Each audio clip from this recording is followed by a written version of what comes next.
Greetings, everyone, and a very warm welcome to another edition of Marketing the Invisible. I'm Tom Pollard, beaming out to you from on the Sunshine Coast in Australia, joined today by Amy Hager. Amy, a very joyful g'day from down under. Where are you hanging out? I am in Virginia, just south of Washington, D.C. And how is the weather? Are you having heat waves there? We do have the heat wave going on. Kind of crazy. So what sort of temperature have you been having?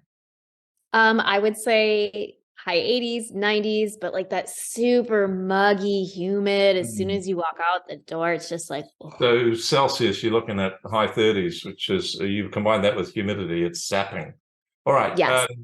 We won't get into global climate change, I don't think, because we've only have 7 minutes, and that could take a bit longer. Right. Folks, I gave Amy a joyful introduction because she's the marketing mentor at Joyful Business Revolution, helps coaches, consultants, service-based businesses, people like you and me, create organic marketing. And I like this.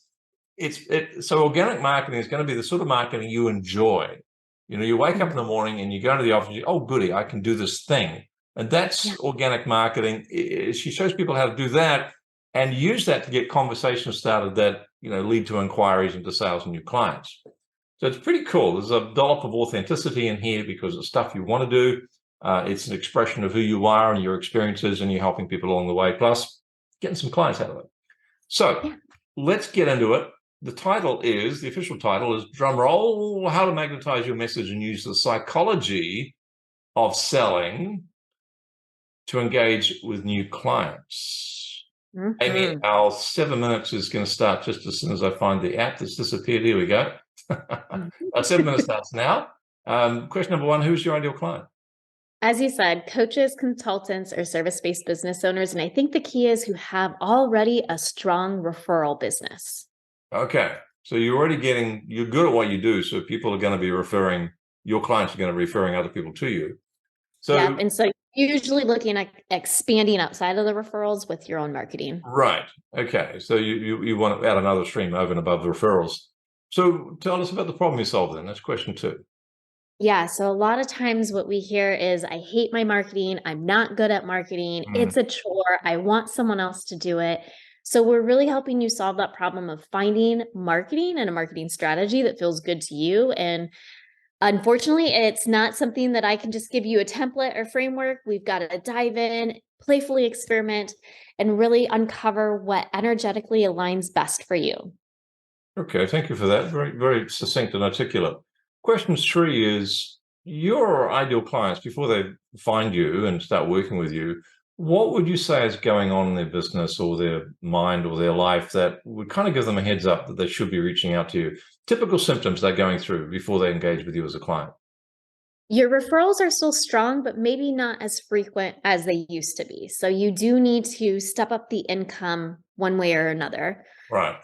You tried marketing, but either, like I said, you don't like it, you don't feel you're good at it, it's not working and it's not landing.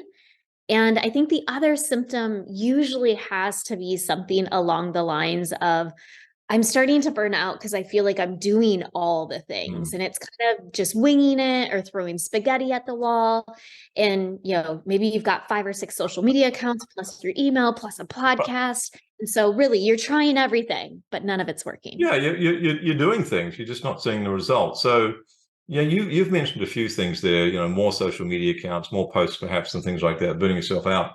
Question 4 is, are there any other mistakes that you see? It's kind of like a pattern that people have made. They tell you that this is what I tried, and they just wish they'd known what you know now, so they could have avoided those mistakes. What else are they doing that is probably not going to work for them? So a lot of times it really is the feeling that they need to be more visible. They need to be more places. More is more.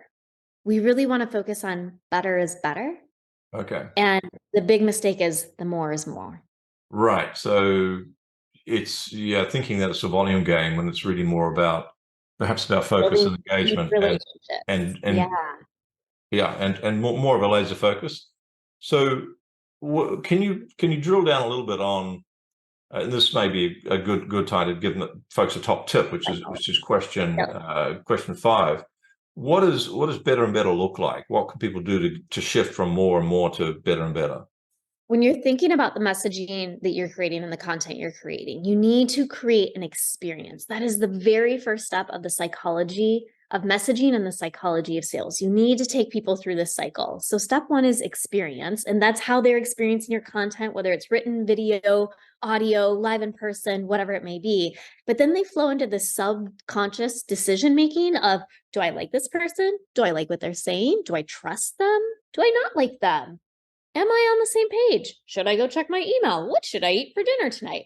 There's so much going on in that subconscious decision making, but we need to flow people into the emotions where it's yes, no, or I could come back. Once you get to the emotions, they're going to take some action. So they're either getting out of here because they don't like you, or they are going to go check your email or their email, but they may come back. Or they're going to flow forward and take some sort of action, whether it's scheduling a call with you, attending your workshop, commenting below, something along those lines. But when you experience, get through the subconscious decision-making, get them into the emotional state for them to make a decision and flow them into the take action, that is the psychology of messaging and sales. And you're saying that all starts with giving people an experience. And exactly. If we drill down that even a bit more, what does that look like? Is it perhaps a story, an analogy? To be honest, it can be a lot of things. And I know it's kind of vague. We only got 7 minutes. So it could be a sales call. It could be a workshop. It could be a blog post that you've written, maybe an email, maybe a video, right? Yeah. Some way that they're experiencing you. Kind of like a first date experience, to exactly. find out if we like each other, if we connect, if we click. That's the experience. Exactly. Perfect. Thank you. That makes a lot of sense. And also, if people are up for that sort of immersive experience, I guess they're signaling that they're pretty intent on solving the problem that you can help them with.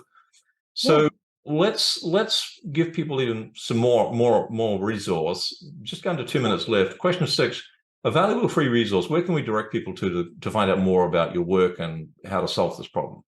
So when you're in that experience phase, it is really important to be energetically aligned with your ideal content creation, because that is the best way for you to communicate with somebody.